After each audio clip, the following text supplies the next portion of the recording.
सूबाई वज़ीर ज़राअत सनअत व तवानाई SM तनवीर की ज़ेर सदारत लाहौर में 48वीं पंजाब एग्रीकल्चर रिसर्च बोर्ड के इजलास का इनेकाद हुआ। इजलास में सेक्रेटरी ज़राअत पंजाब इफ्तिखार अली सहो, चीफ एग्जीक्यूटिव पारब doctor Abid Mahmood, vice chancellor MNS जरी यूनिवर्सिटी मुल्तान डॉक्टर आसफ अली और दीगर मेंबरान ने शिरकत की। इजलास में सूबाई वज़ीर ज़राअत पंजाब SM तनवीर ने 90 करोड़ रुपए के ज़राअत, लाइव स्टॉक और दीगर शोबों के 39 मनसूबाजात की मंजूरी दी।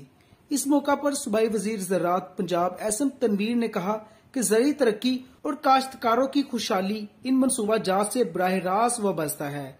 जरूरत इस अमर की है कि जदीद रिसर्च के समरात काश्तकारों की दहलीज तक पहुंचाए जाए। इस मौका पर सेक्रेटरी ज़राअत इफ्तिखार अली सहो ने मार्केट डिमांड ड्रिवन मनसूबों को तरजीह देने की हिदायत की। इन्होंने कहा कि काश्तकारों की पैदावारी लागत में कमी के लिए फसलों की ऐसी नई इकसाम दरियाफ्त की जाए जो मौसमियाती तब्दीलियों के मज़रे असरात के बावजूद ज्यादा पैदावार दे सके।